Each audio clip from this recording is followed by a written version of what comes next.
You know, Donald Trump never talks about the framers because he knows nothing about them. But the framers knew a lot about people like Donald Trump. Sometime between now and the 4th of July, Mr. President, you must read the Declaration of Independence because Thomas Jefferson could have been writing about you. He told the people of America to rise up against King George and his lust for absolute tyranny. Jefferson denounced a king who, quote, sent swarms of officers to harass our people, who kept amongst us in times of peace standing armies without the consent of our legislatures, without the consent large bodies of armed troops amongst us. A king who cut off our trade with all parts of the world and imposed tariffs and taxes on us without our consent. A king who excited domestic insurrections against us. A king who repeatedly obstructed the laws of naturalization of foreigners to our land. A king who tried to make judges dependent on his political will alone. Yes, Donald, the Declaration and the Constitution were written by people who wanted to stop criminal bosses like you from taking state power. We the people, in order for a more perfect union, establish justice, ensure domestic tranquility, provide for the common defense, promote the general welfare, and preserve to ourselves and our posterity the blessings of liberty, do hereby ordain and establish the Constitution of these United States of America. That's our preamble. That's our mission statement. And the very next sentence in Article 1 provides all legislative powers shall be vested in a Congress of the United States of America. The people's branch, the lawmaking body for whom the president works as an executive. Sometimes people say we're three co-equal branches. Really, first of all, co-equal is not even a word, okay? That's like extremely unique. If we're co-equal, why is it Congress has the power to impeach a president for treason, bribery, and other high crimes and misdemeanors, and he doesn't have the right to impeach us? Congress has the power to pass budgets and taxes. We've got the power to create departments and spend money. We have the power to regulate commerce with foreign nations and therefore to enact tariffs, which is why his tariffs have been struck down by United States District Court. We've got the power to declare war, not the president. If anybody's going to declare war on Venezuela, it's going to be the Congress of the United States, right. Not Stephen Miller or Tulsi Gabbard or Pete Hegseth or anyone else in their Signal chat room. When the president skips Congress, he skips you don't get to be a monarch or a dictator in America, and you don't get to be on the payroll of monarchs and dictators from other countries. Sorry, Donald, you don't get to keep the millions of dollars you've pocketed from Saudi Arabia, from China, from the United Arab Emirates or Qatar. You've got to return all the money your golf courses and country clubs have gotten from the Secret Service, the Department of Defense and Commerce, and so on. Our government is not your personal ATM machine. Oh, he's using it as one. That is for sure. His son, Donald Trump Jr., says, my dad doesn't even accept his salary. I'm sorry, that's all he's allowed to accept. The framers were clear. You get paid by the people of the United States to whom you owe a duty, not Putin and the kleptocrats of Russia, not bin Salman and the theocrats of Saudi Arabia, not Orban or the autocrats of Egypt and Turkey. The framers wanted an undivided duty to the American people. You can't sell out our Constitution to build your luxury hotels in Gaza or a golf course in Greenland. My friends, the people are winning all over America. The bullies are on the run. We ran Elon Musk out of town. And Musk now says that Trump should be impeached. And Trump says that Musk should be investigated for his tens of billions of dollars in federal Ain't that contracts. something? And for once, they're both right. Exactly. Now they're both saying everything Dems have been saying the whole My time. friends, fascism will not be the end of you American guys always democracy. say that us Democrats, American fake democracy news, will be lie. the end But of now that Musk fascism. and Trump are mad at each other, they're literally saying to each other We will everything stand that up the Dems for have been saying about both democracy of and them. human rights and freedom all over the world. We will stand with President Zelensky and the people of Ukraine against Putin's filthy, bloodthirsty invasion. We will stand with the people of Greenland, the people of Europe and Africa, the people of Canada and Mexico for our common right to trade with each other, to respect each other, to travel and migrate and seek asylum without fear and without terror. We are the ones fighting against terror and tyranny today. And I look at you today, Philadelphia, and I know we are winning. We are winning. I will leave you with the words of the great Tom Paine, who my son Tommy was named after. And Tom Paine got to this beautiful city in 1774, 2 years before the American Revolution. He said Tom Paine, not Tom Kane, but, hey. He fell in love with your city, and he fell in love with this land. He said, if America lives up to its values and its ideals, it will become, he said, an asylum to humanity.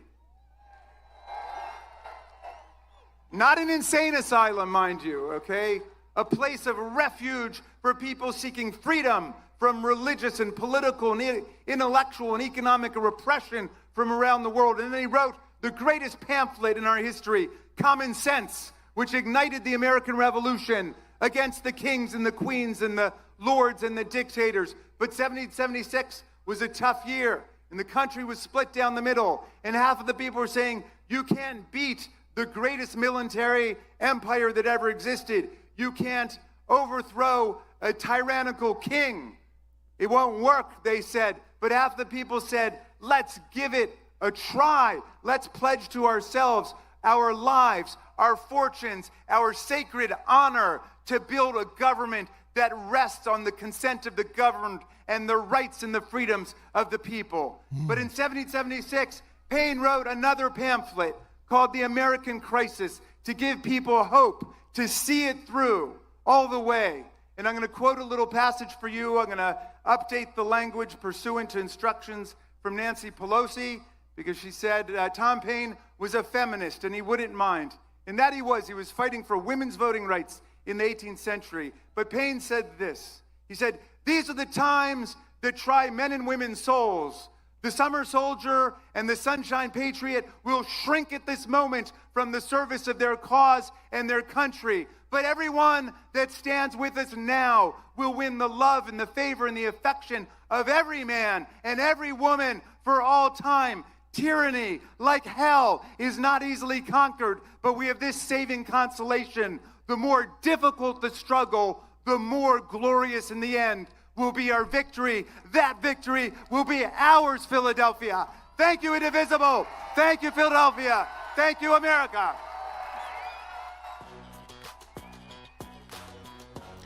Millions of people all over the Please United welcome States. to the stage Millions Martin of Luther people King III all and over the United Andrea States. King I think Waters. somewhere in the neighborhood of like 600 cities and towns or something like that. Insane, man. I mean, we had I think we probably had about 50 to 100 protests just within 50 miles of my house. And this is happening all over the country. And people are going to rise up, man. I mean, it's like you can't. I mean, the moment you start, doing these authoritarian things, these, ridiculous. It's like what I wonder sometimes is why or when conservatives are going to stop being on the wrong side of history. Good afternoon. It's like when. Good afternoon.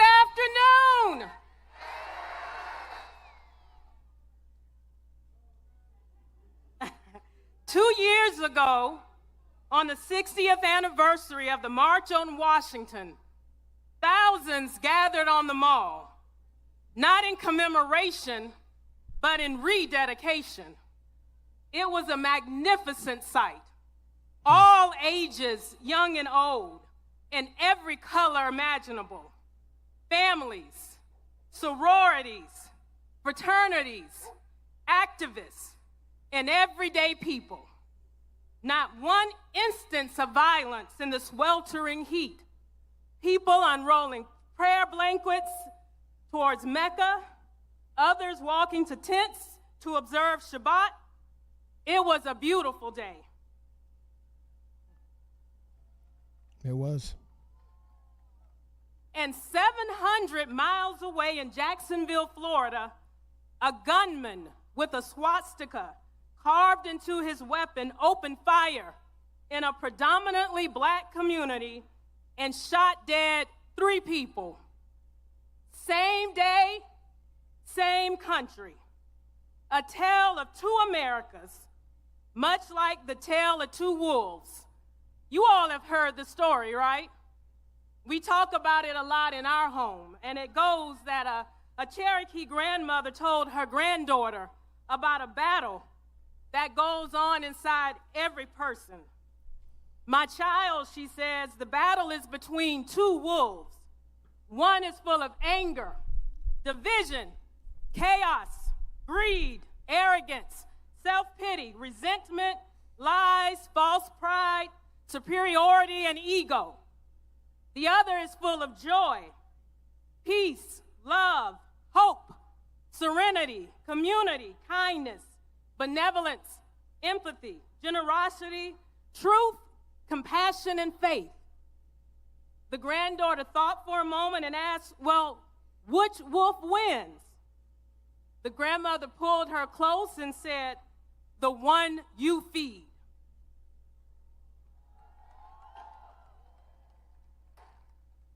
I stand before you today, not in anger, but in love. Not the sentimental kind, but a bold, unwavering, truth-telling love. A mother's love, a people's love, a love that says, I will fight for you, even when I don't know your name.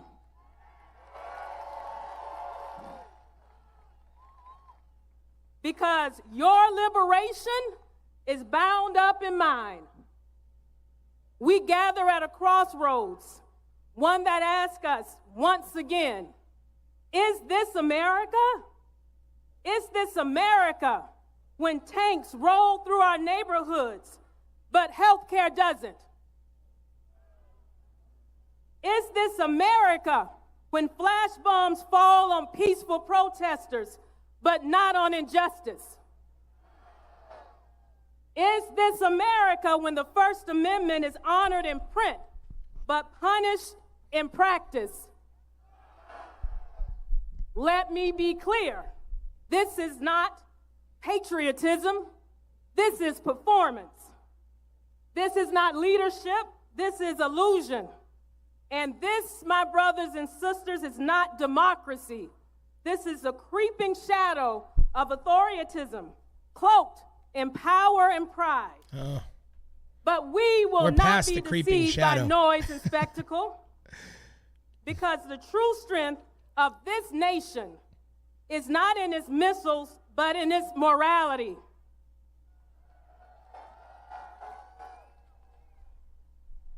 Not in its parades, but in its people.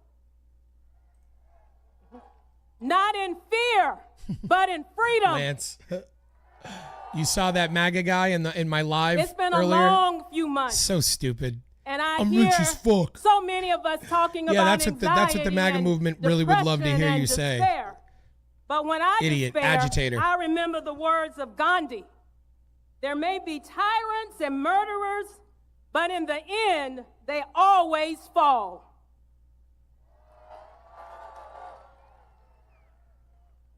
Because truth force, what he called soul force, satyagraha, is more powerful than any other weapon.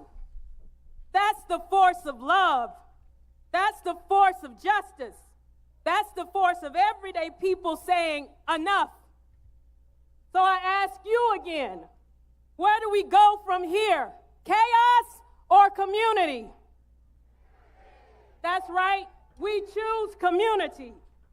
We choose the deep national healing that we so badly need. We choose to realize the dream because it's not radical to care about all children, not just the ones who look, pray, or love like your own.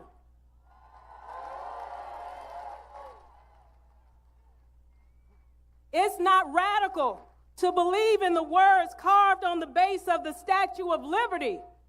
Give me your tired, your poor, your huddled masses yearning to breathe free.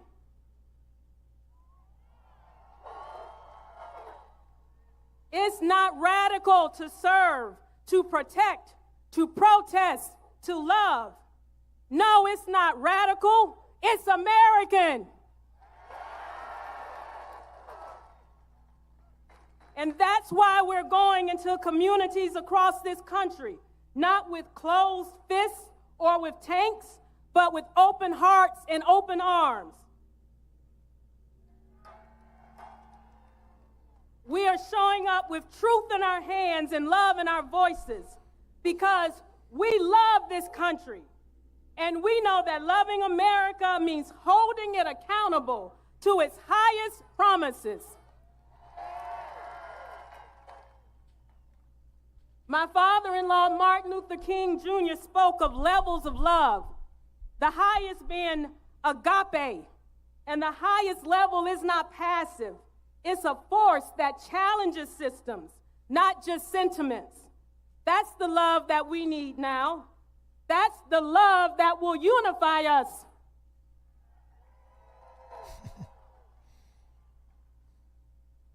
So let us raise our voices.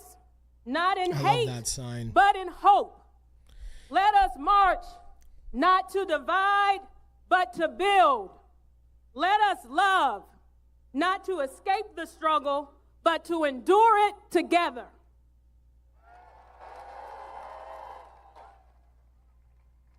Because we are one people, one nation, under God, indivisible, with and justice for all.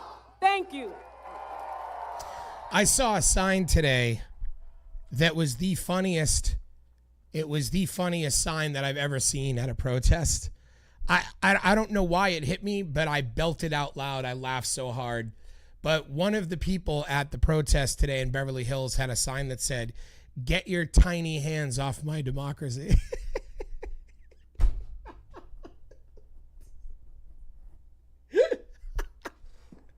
It's still funny. It's still funny. Get your tiny hands off my democracy. I about died. Oh my God. It was so funny. So, you know, with protests happening all over the country, I'd like to do something. I think it's, you know, only fitting that we do this, right?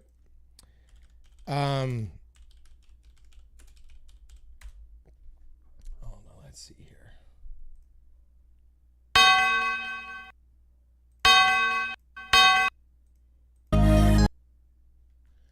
All right.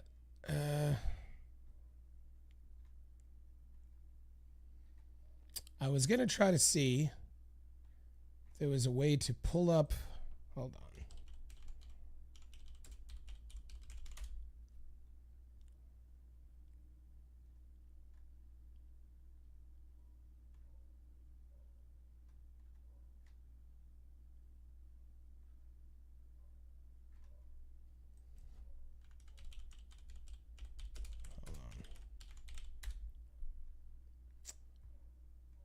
All right. Mass No Kings protest will be held across. And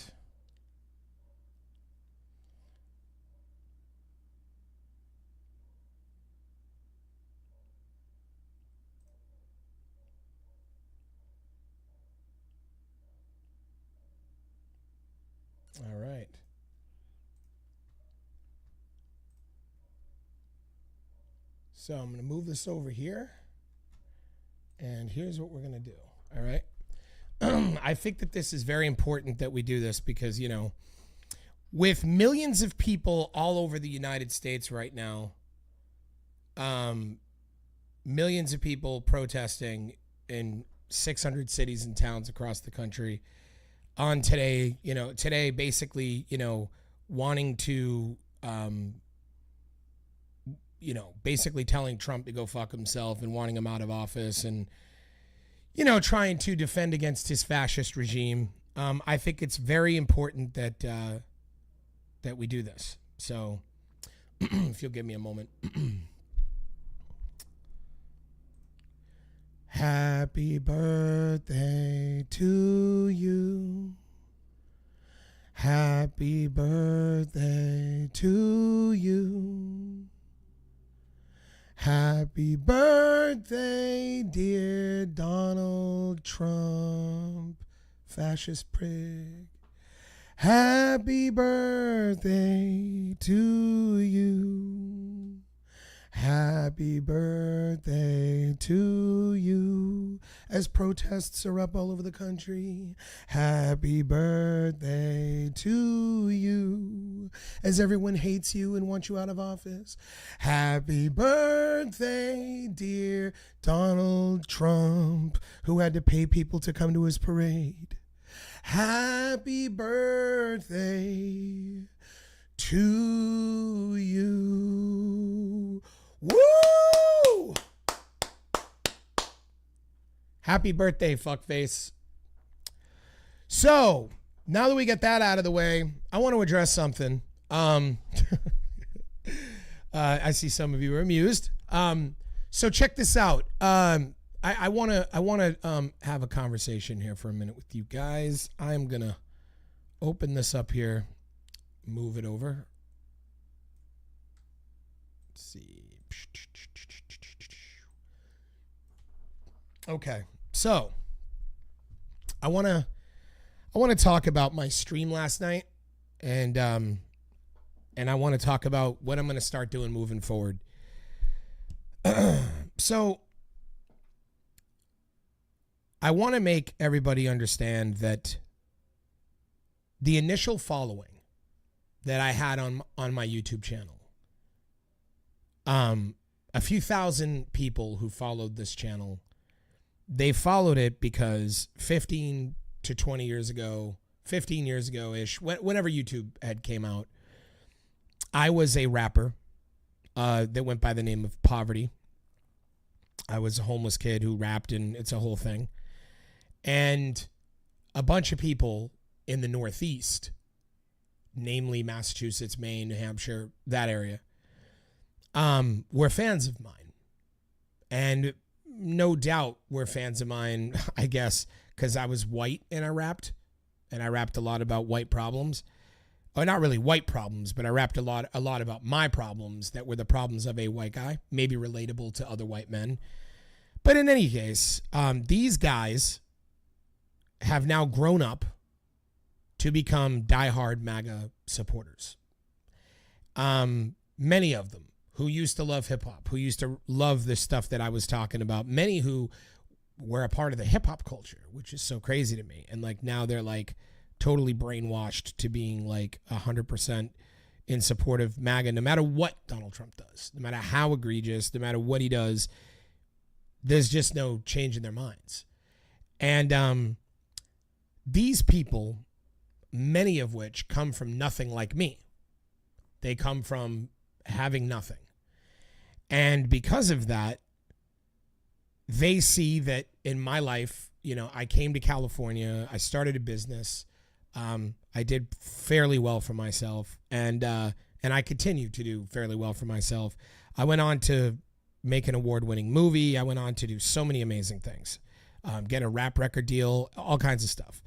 And they don't like that. They don't like that. They've never liked it. They've always harbored some resentment toward me for me leaving and so forth. And so they have this perspective of me that that like this sort of like, you're just like us. You came from nothing and now you're out in LA thinking you're somebody. And now you're like, oh, look at you. You want to be all talking about politics and act all sophisticated. Like, you're brainwashed, liberal now. California brainwashed you. That's what they tell me all the time. They think LA brainwashed me and all this crazy shit. And so they're kind of like, you know, like if you guys ever seen the movie Ghost, where like the black fog men would come up out of the ground and like pull the guy down into hell. They're kind of like those guys. It's like they want to come into my channel and they want to instigate and, you know, try to remind me that, you know, you were just like us. You were just some dude in Maine who had nothing and, you know, this and that, because anything that they can do to try to, they don't want to see me evolve. They've never wanted to see me evolve because they don't evolve. They're stuck in the same place, and they have been for a very long time. So because of that, they come in droves and attack me when I'm making videos and I'm trying to go over things. And my initial reaction was to attack back and basically to essentially, you know, fight fire with fire. Like, you're going to come in here and talk shit. I'm going to talk shit back, and then things get out of control and so on and so forth. And I remembered something that my manager, Chip Sullivan, who used to manage me a long time ago, gave me that was some very, very amazing advice. I was doing a live show on stage, and I was performing in front of like 600 to 800 people. And there was like a small little like crowd of 2 or 3 people, not even 3 or 4 people, something like that. And they were way over in the left corner. And they were like screaming, boo, you suck, and all this stuff to me on stage. And of course, me being, you know, hyper reactionary, I reacted to it. And I started yelling at them the whole show. Chip didn't like it. He kept telling me, like, stop doing it, because he was more than a manager. He was also my DJ. He was my DJ and my manager. And so he was like yelling at me on stage, like, stop, Tommy, stop feeding that, or whatever. And so after the show, Chip came up to me and he said, whenever you're doing anything, you're going to have people who love you and people who hate you. And he said, but whatever side you pay attention to, whatever side you feed, is what's going to grow. And you're going to get more of it. And he's like, you had 600 to 800 people that all loved you. You had 3 or 4 people in a corner that didn't. And you alienated and you took away from the experience of your live show and displeased 800 people, 600, whatever it was, who were there to love you, so that you could give all your attention to the 3 or 4 that were there to hate you. And he said, and what happens is the people who love you want your attention too. And if they see that the only time they can get it is if they hate just like that 3 or 4, you're going to increase the amount of people who hate you. And he said, if you ignore them and you just pay attention and show love to the people that love you, if you give them your attention, then the people who hate on you eventually come around. Because a lot of times the people who hate on you, they love you too. You know, a lot of people who resent you and hate on your success and stuff really admire you. They just don't know how to say it. A lot of times they're cowards and they never took a leap of faith. They never took any risks. They never succeeded or had the will or ambition or motivation or whatever to do anything with their lives. And they have a lot of regrets and they harbor a lot of resentments about their own choices.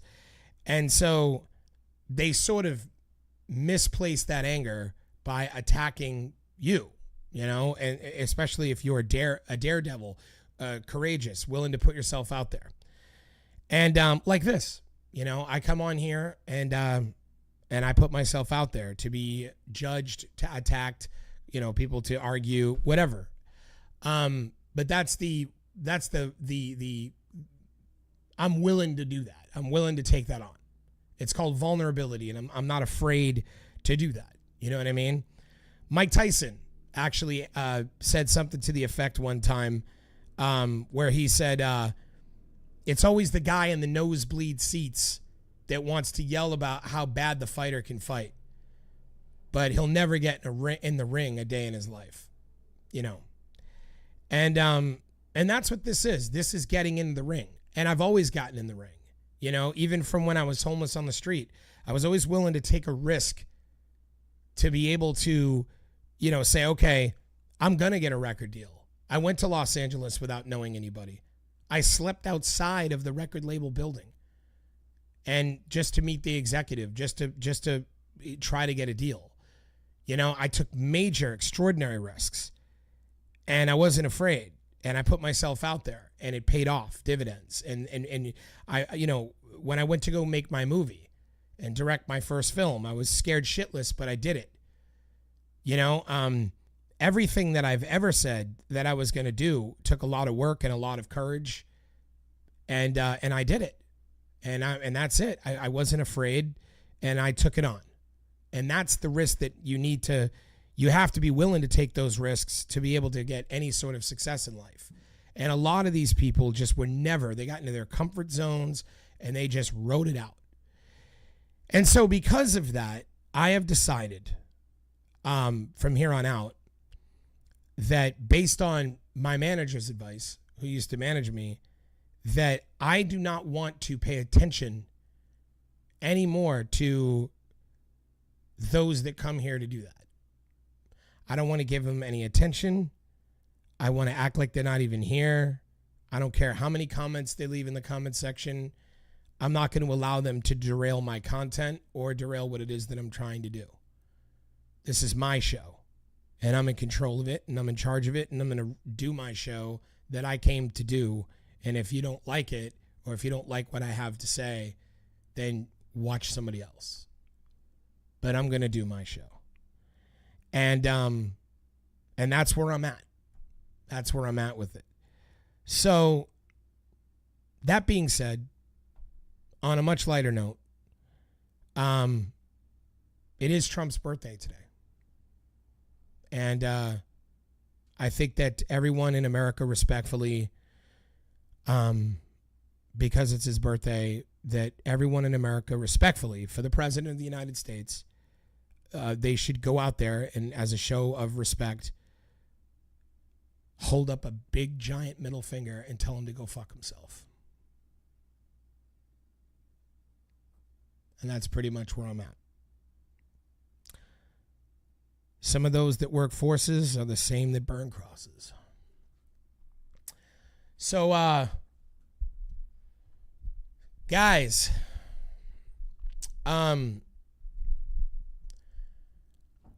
I don't know why I went and created a political podcast, but I know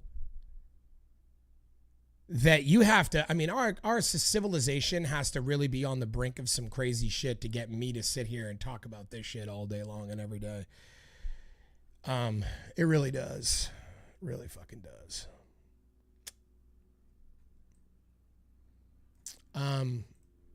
Anyway. Let's keep watching. Let me first say that we send all of our prayers and support to those families that lost their loved ones who are elected officials in Minnesota. Oh, yeah. We also today... For those of you who don't know, a Republican MAGA crazy shot and killed Melissa Hortman. Representative Melissa Hortman, Democrat out of Minnesota. They killed her. They went in her home. They killed her and her husband, and they have a list. They found a car, and inside that car was a list of a manifesto and a list of people that they wanted to kill that were Democrats. So, you know, yeah, that's going on. That's going on right now. Okay. Yeah, he posed as a police officer. That's right, Lance. Insane, man. Because I come from... Melissa Hortman was a very, very, very wonderful person, too. She was a sweetheart. Anyone who's ever seen her in any committee hearing, like, she's amazing. You know what I mean? The non-violent tradition, as many of us do. And I can't imagine what my father nor mother are thinking as we go through this period of history. Beyond the fact that we must stay engaged and stay on the battlefield until truth, justice, freedom, and equality exist for all humankind.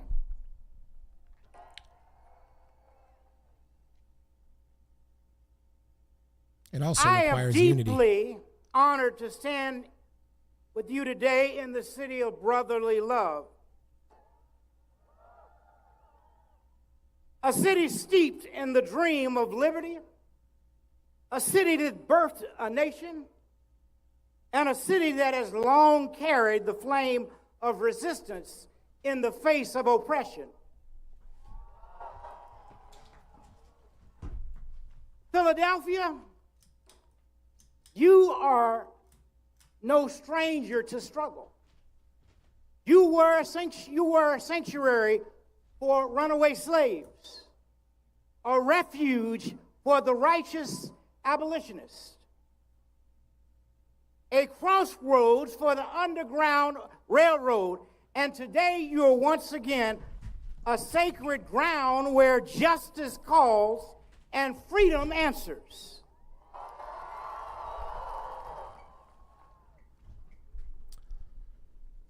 So it is only fitting that we gather here today, not in fear, but in faith, not in despair, but in defiance. By the way, thank you, We Susan gather and Lance, here for in always the coming in shadow and of keeping the Independence chat Hall active. I appreciate it. to declare that we, the people, still believe in democracy.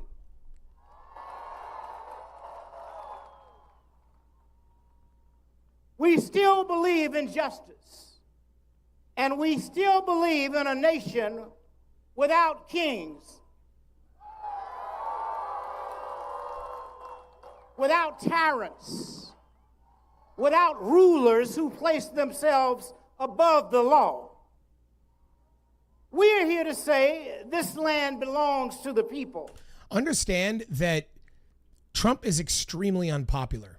Extremely unpopular. His polls have absolutely tanked through the floor. He went down in popularity another 16 points. 16, and the last time I think his popularity was at 42%. So we're talking like 32, what is that, 26%? He's like in the toilet right now. The polls on him right now, they're absolutely horrendous. And understand that the people that are kissing his ass, his sycophants, like the people that are in the Republican Party that work in the House and the Senate, that just kiss his ass and whatever you say, Trump, we're all here for you, Trump.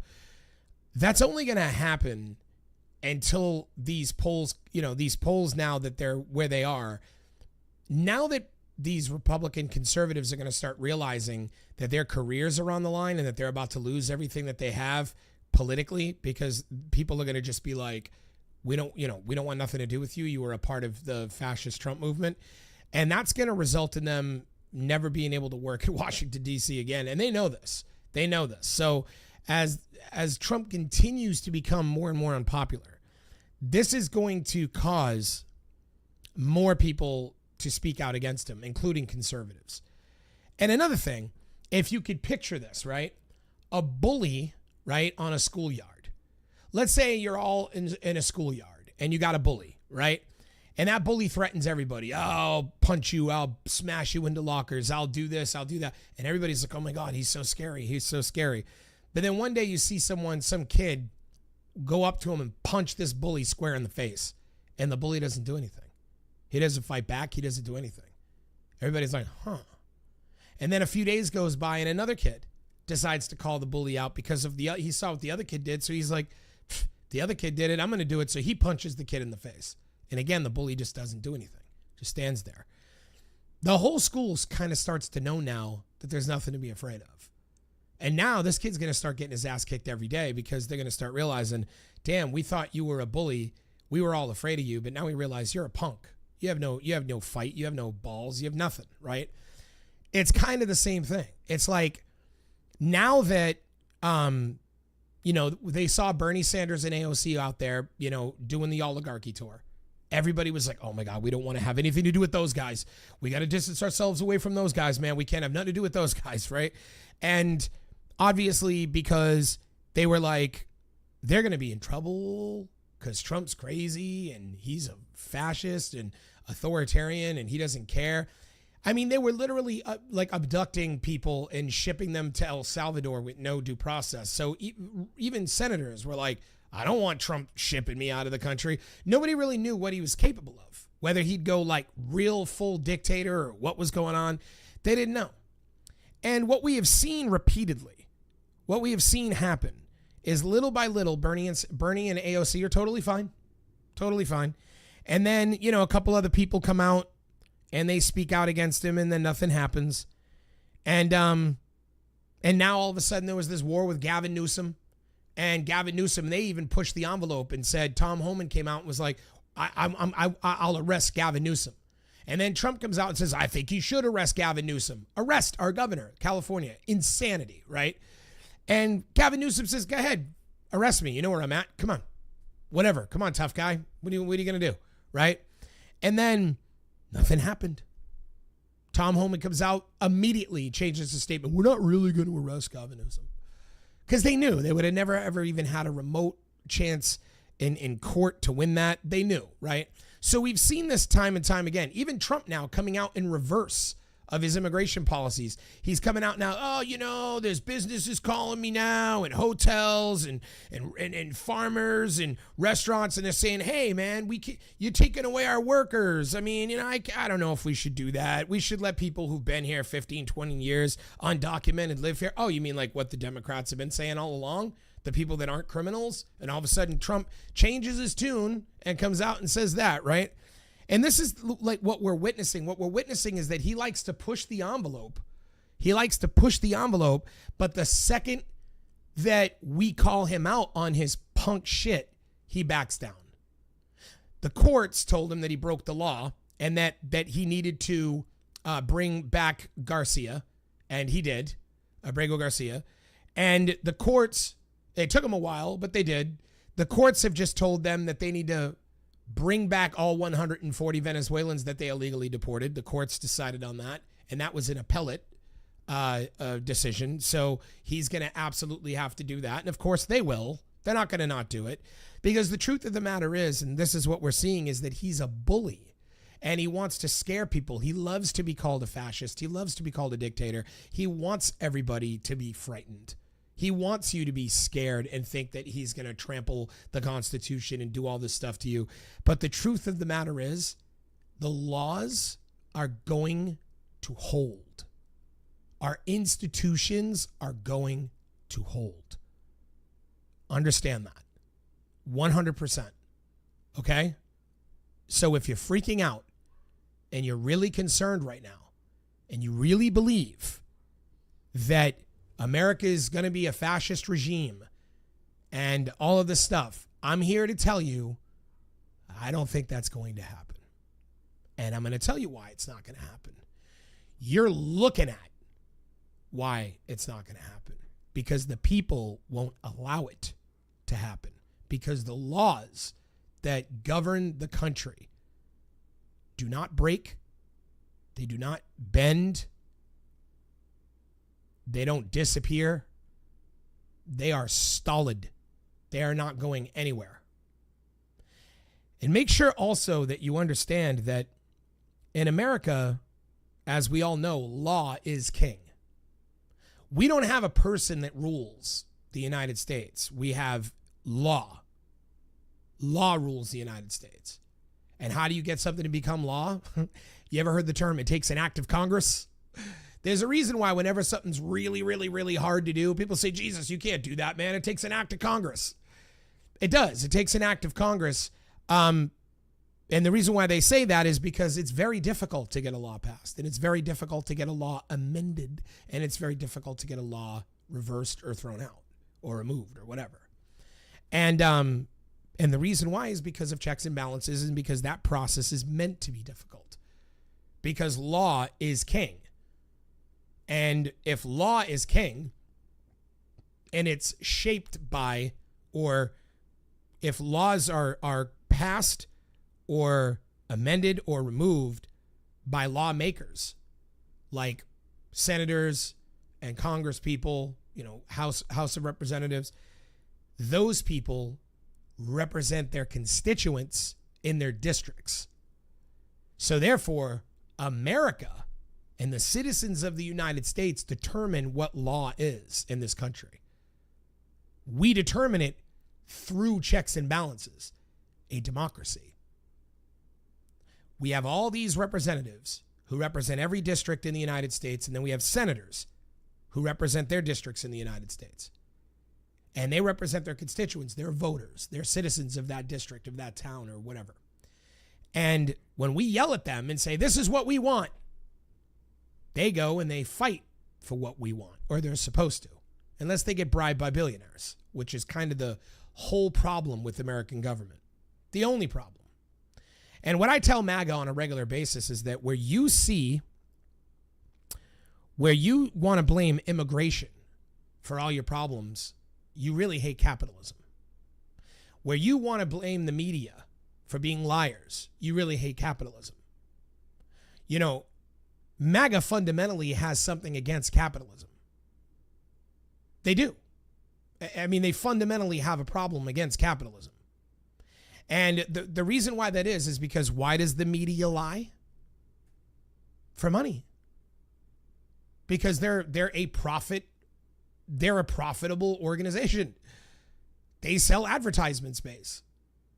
Obviously, if Pfizer is buying advertisement space on your channel, if you were to find out that there was something wrong with, a Pfizer medicine or something, you think you're going to run a story on that? You think the executives at the news network are going to run a story on that if they know that their biggest advertiser is Pfizer? Capitalism makes that decision. MAGA says we can't trust our doctors and our scientists because they lie to us about vaccines and all this stuff. You want to know why you can't trust your doctors? You can't trust your doctors because they get bribed by pharmaceutical companies to tell you that you have things wrong with you. Capitalism. Unregulated crony capitalism. That's what you hate. Not healthy capitalism, but unregulated crony capitalism. You hate it. You 100% hate it. Why do immigrants come here undocumented? Because corporations like cheap labor. They would rather hire people that are going to be able to work for peanuts, and that's going to save the Americans less money at the store. And so corporations do it also so that they can pay themselves bigger bonuses. They certainly don't want to pay you the wage that you would need to be paid. And when you look under the hood at every single one of these issues, you realize that at the crux of it all is really greed. It's really just elite, wealthy greed. But I digress. These people, senators, representatives, these people represent their constituents, and they go to try to fight for what we want. Just because MAGA had a president win the election, just because your president won, doesn't mean that now he gets to just tell everybody what to do and that we are not represented anymore. You don't have a mandate. And even if you did have a mandate, that wouldn't be how it works, but you don't have a mandate. He didn't even get 49% voted for Donald Trump. He didn't even hit 50. He's not Ronald Reagan. He didn't even hit 50.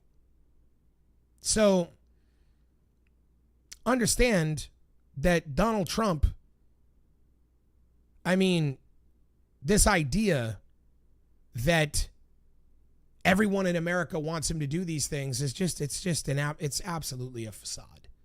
And I spent a lot of time trying to calculate exactly how large the MAGA movement is. And I've come up with some numbers. I looked at some polls, some very interesting ones, like the one out of the University of Florida that asked only Republicans if they identified with being Republican or if they identified with being MAGA.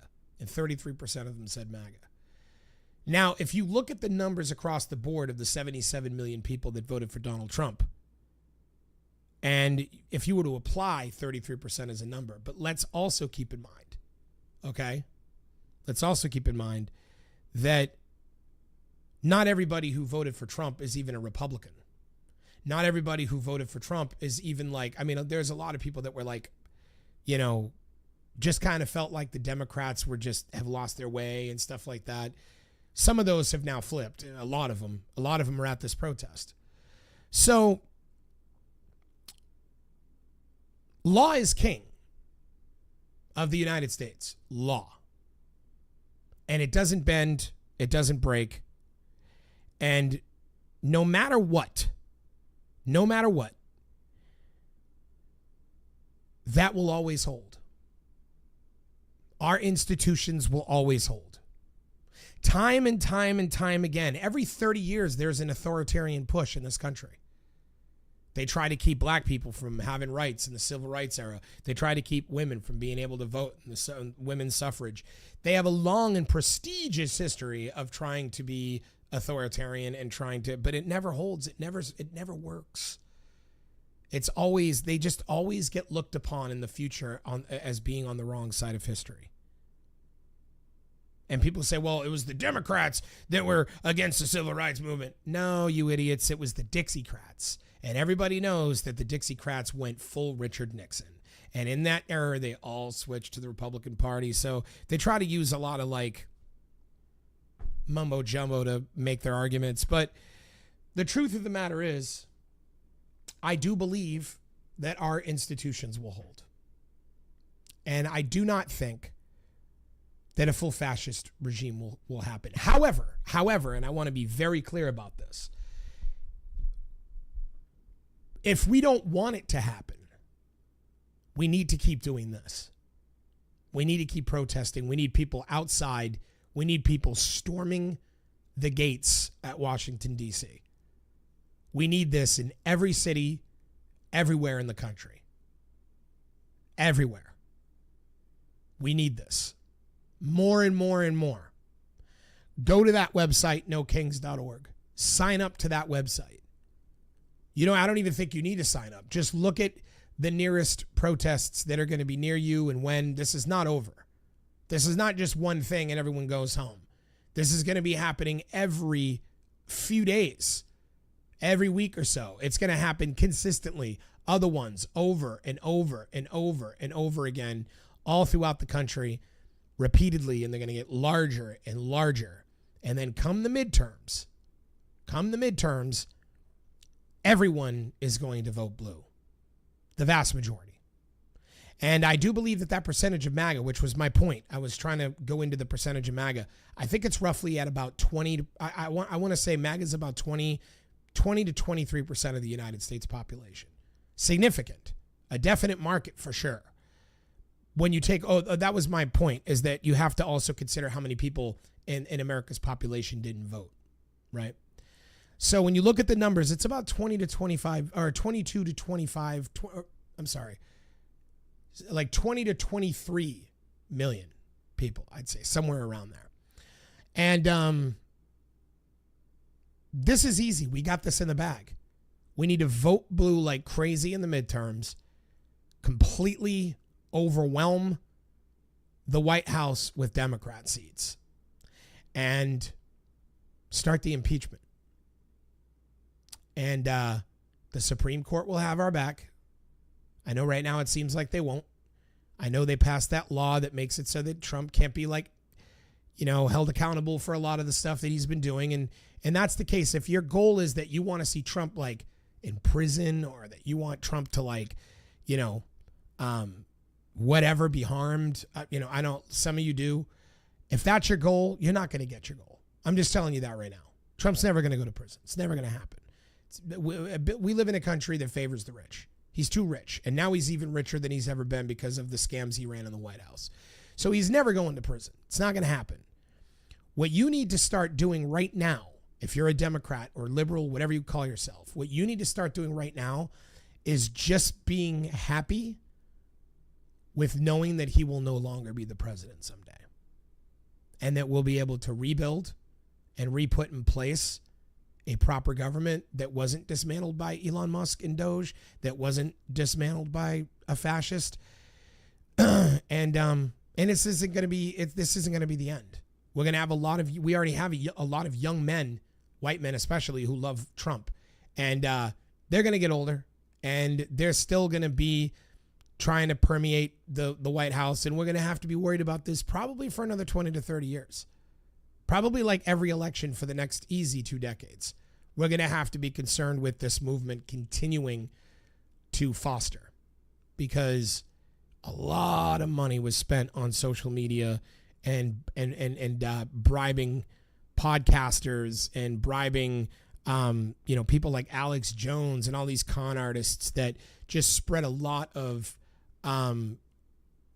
John Birch propaganda, the John Birch movement propaganda, and that's what we're up against. But I think we can beat it.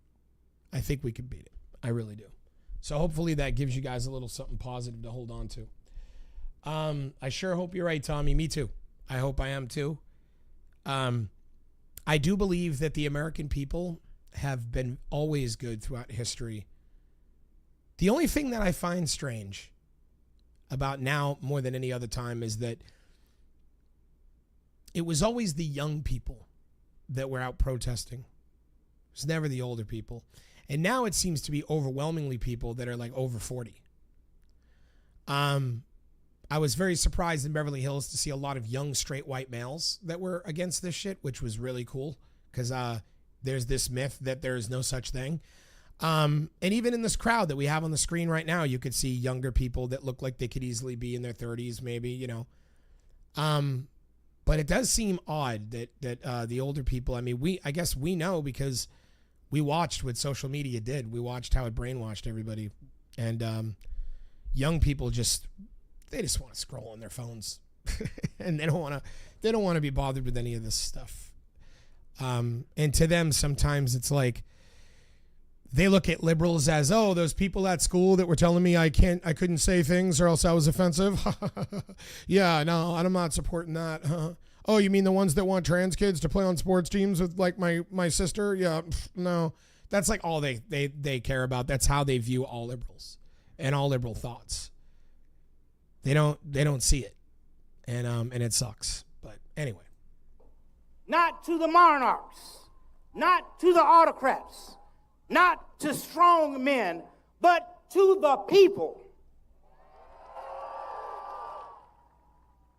Just as the generation of 17 and 76 cast off the crown and proclaimed a republic, we, the generation of 2025, pledge to keep faith with that sacred inheritance and let it be known to every corner of this land. We will not let democracy die on our watch.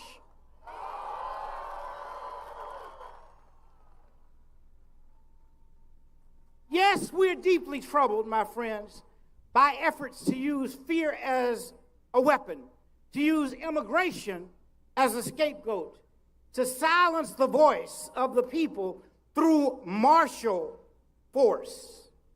But we are not afraid. We're not intimidated. And we will not be moved. We will stand. We will march. We will sing. And we will speak peacefully, powerfully, and persistently until justice rolls down like waters and righteousness like a mighty stream. Some Martin Luther King shit right there, boy. Susan, I want to answer your question. I saw that you said, then why would we follow the rules or even obey the law? And I want to address that, and I want to say that there are consequences to everything, right? And I know you're thinking, well, not for Trump. Just because you haven't seen them happen yet, don't mean that they won't. Make no mistake about it. Now, does that mean that he's going to go to jail or whatever? No, like I said, you just need to be happy with the fact that we're going to overcome this regime. And that's a big win for the country, for us, for the future. You just need to be happy with that fact. You can't be. We'd love to see him in prison, but we know that in a capitalist country, the rich never. I mean, look at Occupy Wall Street. In 2008, when the mortgage-backed securities fraud scam cost 7 million Americans their homes, nothing happened. Not a single person went to jail. We've seen this time and time again. People with a lot of money are above the law. People like you and me, we're not. But sometimes when tyrants get tyrannical, we have to call upon people to take the sacrifices, to be willing to sacrifice and to be willing to allow themselves to receive the consequences of breaking the law to create change. And that's happened all throughout history. All throughout history. Let us be clear. Let us be perfectly clear that to deport anyone without due process is not only illegal, it is immoral. They don't care about the immoral part, not MAGA. It is a betrayal of our Constitution and of our highest values. We are one nation under God, indivisible, not with division and detention, but with liberty and justice for all. We reject the militarization of our streets. We say to those in power, if you want to honor our armed forces, do not parade them through the streets like pawns on a chessboard. Honor them by caring for their bodies, their minds, and their futures. Honor them by protecting democracy, not parading over it. Let us use those hundreds of millions of dollars not to inflate egos, but to uplift the people. Use it to fund our schools, to heal our sick, to protect our elderly, to care for our veterans. That is real patriotism. That is real love of our country. And I say to every protester, every marcher, every dreamer in this moment, commit yourselves to nonviolence, not merely as a strategy, but as a way of life. My father taught us that nonviolence is the sword that heals. It is the weapon of the strong. It turns enemies into friends and injustice into redemption. Every gain of the modern civil rights movement that was made was won through disciplined, determined nonviolence. Nonviolent love, I should say. Remember, the forces of repression are watching for us to slip up. They're waiting to point at a broken window and ignore a broken system. They're waiting for an excuse to crush what they cannot control. We must not give it to them. Even one act of violence can undo the moral power of 1,000 voices. So let our protest be loud, but let it also be loving.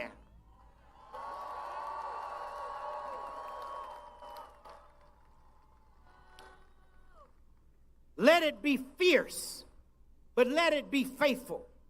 Let it be firm, but never fueled by hatred. So train your hearts in the discipline of peace. Prepare your minds for the long road ahead and walk together. Children, don't you get weary. But there's a great camp meeting in the promised land of justice. So as I close this afternoon, I want to say to you, have faith in democracy. Have faith in the power of the people. Have faith in truth over lies, light over darkness, love over hate, We walk not alone, for God walks with us. And if God be for us, who can be against us? So let us rise up with faith. Let us march on with courage. And let us keep climbing toward that great day when liberty is no longer a promise, but a lived reality for all. And so we will never give up. We will never give out. We will never give in. We must keep marching until freedom, justice, and equality exist for We the all people. humankind. Thank you, and God bless I made a each of song you called that always. once. Now a bunch of people who are fans of it like to always throw it in my face. Please give a warm Philadelphia like, "What welcome happened to you? to the We the president people, now of the you're- now Philadelphia you're-" you know, and I'm like, yeah, Federation we the of people. Teachers, Art Listen to the lyrics. Steinberg.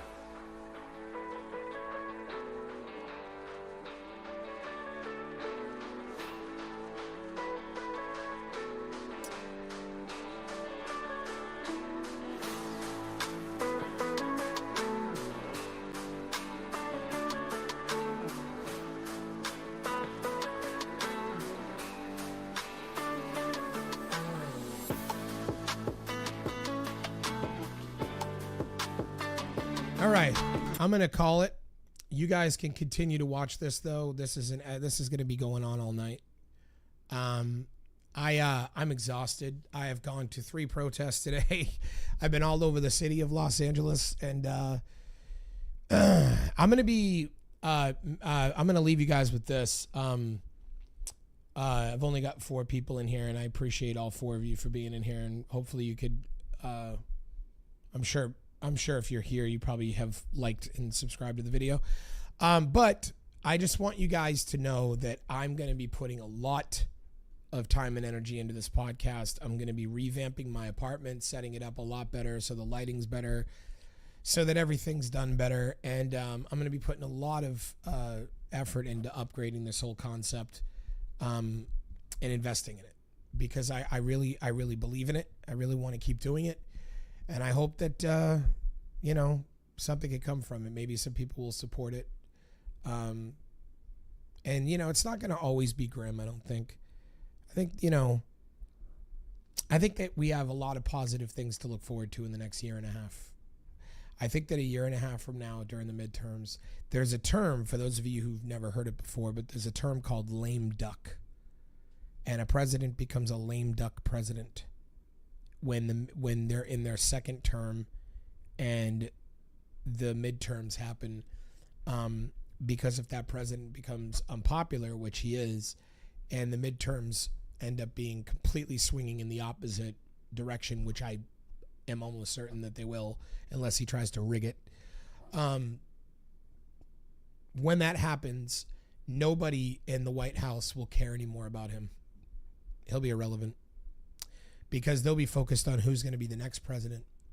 And all of those senators and Department of Justice people and FBI people and Department of Defense people and all the people from all the different, the Senate and the House, they want to have careers. They want to continue to keep their jobs.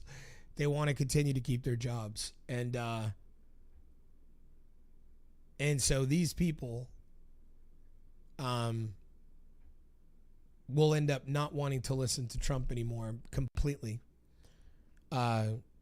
when the blue wave comes in a year and a half. But we need to maintain our democracy until then. We need to fight back. We need to protest. We need to be loud. We need to be out there. Tom Powell, thank you for always showing up. I appreciate it, man. And that's what needs to happen, because this is not a game, man. It's not a game. It's not a joke. I saw this kid has a channel. He's like a MAGA kid, and he goes to liberal protests, and he's an antagonizer. He antagonizes liberals at liberal protests. And And I was looking at the comment section, and it's just a bunch of people making fun of him, like, oh, fascist. How many times are you going to say fascist? Oh, if I hear it again one more time. And they're like laughing at people that are calling this out. And it's like, they just are so stupid and just don't understand the seriousness of this and how badly they do not want to live in a fascist country. And they don't get it. They just don't understand that that's what this is, that's what's going on. And it's like,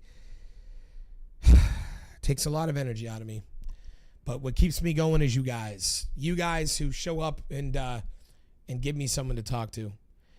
I plan on doing this every day. I know a lot of you can't be in here every day, but I really, really, really appreciate that when I come on, you guys give me some love and stick with me. I really do.